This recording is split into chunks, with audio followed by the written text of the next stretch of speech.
But we begin tonight, of course, with impeachment. The Ukrainians knew that Donald Trump was withholding military aid authorized by Congress. And the Ukrainians knew long before the first public report in Politico in late August that that aid was being withheld. That was the single most important point in the transcript released today of Laura Cooper's deposition testimony to the impeachment investigation of Donald J. Trump, because that destroys the Republican defense that Donald Trump couldn't possibly have committed extortion if Ukraine did not know that Donald Trump was withholding the aid to Ukraine. That is one of the Republican talking points that they're planning to use in the public hearings, talking points that were obtained by Axios. We'll have more on that later. That particular defense is now gone because Ukraine knew. Laura Catherine Cooper is the Deputy Assistant Secretary of Defense for Russia, Ukraine, and Eurasia. Military aid to Ukraine was the most urgent issue in her jurisdiction at the Defense Department. She testified that Ukrainian officials learned of the Trump administration withholding of military aid and began asking questions about it well before Politico first reported it in late August, according to what she had been told by Kurt Volker, the Trump special envoy to Ukraine, and the acting ambassador to Ukraine, William Taylor. Quote, I knew from my Kurt Volker conversation and also from sort of the alarm bells that were coming from Ambassador Taylor and his team that there were Ukrainians who knew about this. On July 26th, Laura Cooper found out that both military and humanitarian aid were being withheld from Ukraine. And at her level, all of the governing professionals, like herself, were worried that it was illegal. Quote, immediately, deputies began to raise concerns about how this could be done in a legal fashion, Cooper said. The comments in the room at the deputies level reflected a sense that there was not an understanding of how this could legally play out. Laura Cooper testified that Ukraine had met all of the requirements for U.S. aid before President Trump put a hold on that aid. In addition to her worries about the legality of the hold, Laura Cooper was worried about what it meant for Ukraine's very survival. Quote, if they are seen as weak and if they are seen as lacking the backing of the United States for their armed forces, it makes it much more difficult for them to negotiate a peace on terms that are good for Ukraine. Mick Mulvaney was drawn deeper into the Trump appeasement of Russia in another deposition transcript released today of the testimony of Catherine Croft, a special advisor for Ukraine at the State Department. Catherine Croft testified that a previously unknown hold was placed on a separate piece of military aid to Ukraine. Catherine Croft testified that the Office of Management and Budget, run by Mick Mulvaney, put a hold on a transfer of Javelin missiles to Ukraine because Mick Mulvaney expressed concerns that, quote, Russia would react negatively. That is exactly why those missiles were authorized to be transferred to Ukraine, so that the missiles would have a negative impact on Russia's policy in the region. Catherine Croft testified that the Office of Management and Budget was the lone objector to transferring the missiles to Ukraine, and that all of the policy agencies, including the State Department and the National Security Council, supported the transfer. Ultimately, Mick Mulvaney surrendered to all of that pressure, and Ukraine finally received the missiles. Christopher Anderson's deposition transcript was released today. Christopher Anderson, a career Foreign Service officer who has been involved in Ukraine policy at the State Department, testified that during a June 13th meeting, John Bolton made a joke about every time Ukraine is mentioned, Giuliani pops up, and that the president is listening to Giuliani about Ukraine. Turns out that was not a joke. Christopher Anderson testified that the acting ambassador to Ukraine, William Taylor, quote, repeatedly expressed his concern that Giuliani would make his job difficult. Christopher Anderson testified that he agreed, quote, that if Giuliani's narrative took hold, that the Ukrainian government was an enemy of the president, then it would be very hard to have high-level engagement. It would be harder for us to pressure Russia to come back to the negotiating table in that case. As usual, the Democrats issued highlights today of the hundreds of pages of transcripts that they released. Those highlights, identified by the Democrats, are all harmful to President Trump. The Republicans did not release a single page of highlights in any of today's depositions or any of the previous depositions because there are no highlights in these depositions that are helpful to Donald Trump's defense.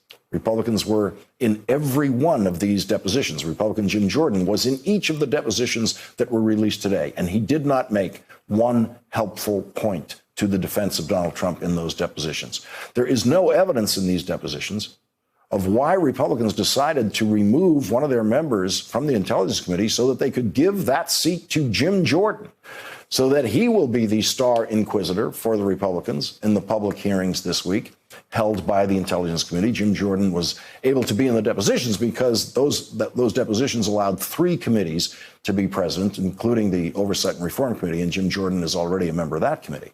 But the public hearings will be for the House Intelligence Committee only, and the Republicans' big move, their big move for the defense of the president in the public hearings was to bring in Jim Jordan on the same week that Jim Jordan was once again credibly accused of being aware of a team doctor sexually assaulting members of the Ohio State wrestling team when Jim Jordan was a coach on that team. NBC News reported last week that a lawsuit filed on Thursday says that when a person identified in court papers as John Doe 42 saw Dr. Richard Strauss masturbating in front of him in a shower at a wrestling match, he reported that directly to Jim Jordan, who was the assistant coach.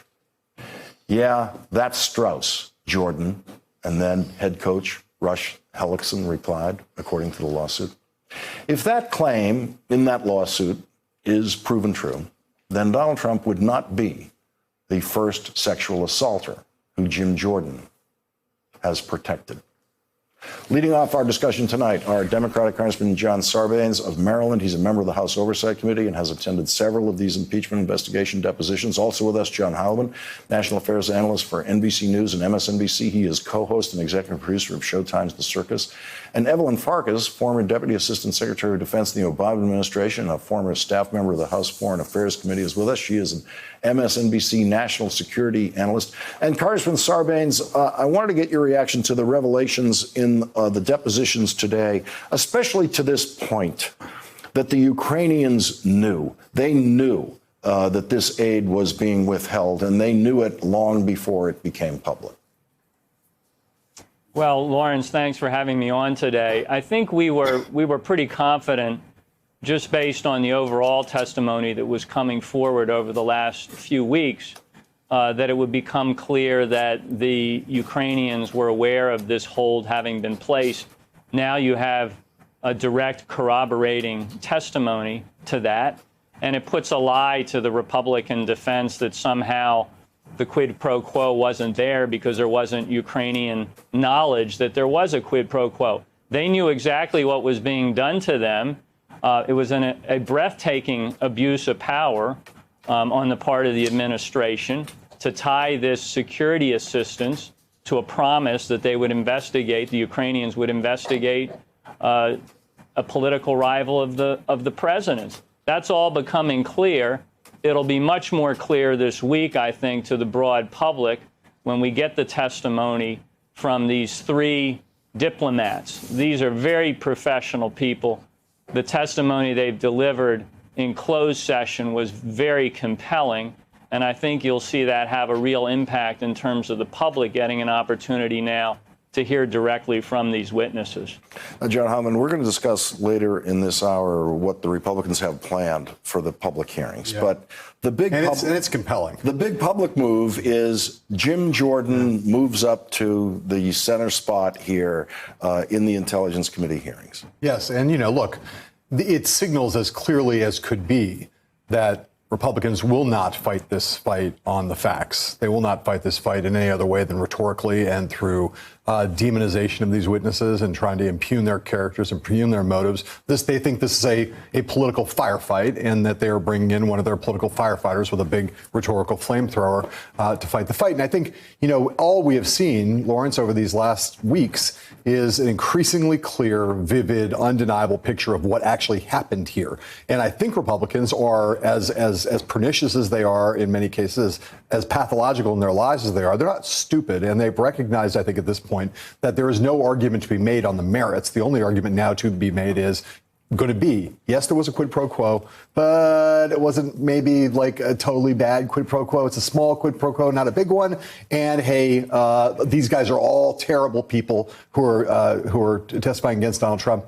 And we have an election in 2020, so let's not. This not enough of a big deal to throw him out of office. That's going to be the argument, I think, in the House and Senate, but just much more vociferous and much more pernicious, I think, on the part of the House Republicans than on the Senate Republicans. Evelyn Farkas, there's two tracks that emerge in the testimony, especially the depositions released today, and that is the specifics of what the Trump administration was up to. But another track that's very clear in these depositions is why this is important, why this is not a minor offense that President Trump is accused of here. And there's a lot of talk by these witnesses about just how important this aid was to Ukraine, how important it was on a daily basis. Right. I mean, because this aid was so critical to defending Ukraine's sovereignty, they're essentially holding the Russians back from launching a bigger offensive. Yes, there's ongoing fighting, as Laura Cooper herself points out in the testimony, but there's always a fear that the Russians and the separatists that they back will do more. They'll try to take more territory or try to take more Ukrainian lives to put pressure on the new Ukrainian president in particular. I think it's really unsettling because it shows you then that the President Trump, putting pressure on the Ukrainians, trying to get a bribe from them, basically. He's trying to get this bribe, this dirt on Biden and this dirt relating to the 2016 elections, right, in order to then release the aid. I mean, it's actually a dirty game that the president's playing with them. And it's, again, putting lives at risk. There's a really startling revelation in Christopher Anderson's deposition released today, showing Donald Trump's just constant posture of appeasement. I'm not sure what else to call it, toward Russia. And it comes this way in Politico's highlights of this anecdote. It says, in one odd anecdote related by Anderson, he described an early 2019 conversation in which then National Security Advisor John Bolton revealed Trump had called him at his home to complain about a CNN story that made it appear the Navy was pushing back against Russian aggression in the Black Sea. We met with Ambassador Bolton and discussed this, and he made it clear that the president had called him to complain about that news report, and that may have just been that he was surprised. Congressman Sarbanes, how surprised were you and other members of the committee when you heard testimony like this? I mean, this is astounding, Lawrence, if you think about it. The president is protecting Russia, it appears to be the case, at the expense of an ally, Ukraine. And he's prepared to hold back $400 million of security assistance that country needs to defend itself against Russian aggression, because he's more interested in defending Russian than defending an ally that the United States Congress decided should receive foreign assistance to the tune of $400 million. And if you think about it in terms of these diplomats that are going to be testifying this week, if you look at the record of William Taylor, of Marie Yovanovitch, of George Kent, these are diplomats who have spent their whole careers fighting corruption. And their own president is trying to pull them into a corrupt scheme. And to their credit, I have to say, they're raising a red flag, they're pushing back, and they're saying, this is not right. And they're doing everything they can, you can see that from the testimony, to make sure that kind of a trade will not happen on their watch. But they're under tremendous pressure. I think when the public sees and hears the testimony from these professionals, they will see that these are folks that are playing it straight, that wanted to represent the interests of the United States, not the interests of Russia or anybody else, the interests of the United States. And that's why we can have such confidence in the testimony they're going to be delivering. And Evelyn, that's going to be one of the challenges in the committee's presentation publicly, is to get that balance right between the specifics of what the president's being accused of here, and the reason why it's important, which is what Congressman Sarbanes was just talking about, and what so many of the witnesses are talking about, and that is Ukraine policy, which may be a more challenging thing to make clear to the public. Well, I think, Lawrence, the way to do it is to actually focus on Russia policy. So the opposite of pushing back on Russia in the Black Sea is surrendering to Russia in the Black Sea, right? That's not in the U.S. national security interest. It's not in the security interest of our neighbors, of the neighbors there. So Turkey, for example, a NATO ally, a problematic one, but still, it's not in the interest of freedom of navigation.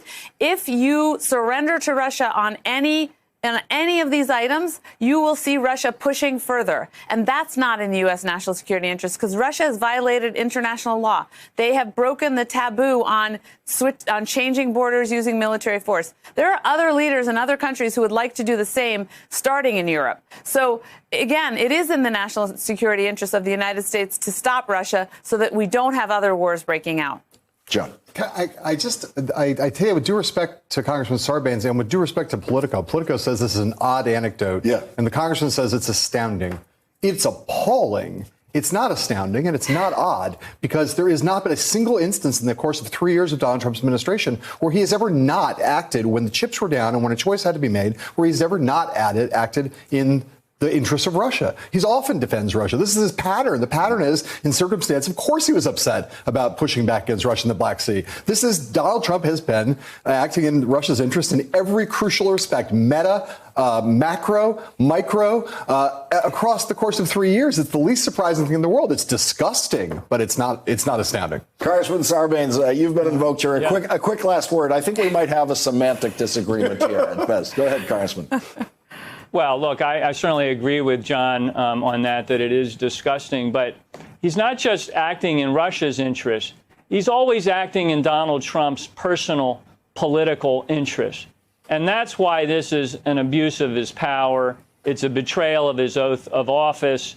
He gets up every morning, unfortunately. He's not thinking about the 350 million Americans whose interests he should represent. He's thinking about his own personal political gain. This is just another example of that. The witnesses this week are going to show that that's what's been going on. Congressman John Sarbanes, Evelyn Farkas, thank you both for starting us off tonight. John Heileman's going to stick around. Thanks for checking out our YouTube channel. Subscribe by clicking on the button below for more from The Last Word and the rest of MSNBC.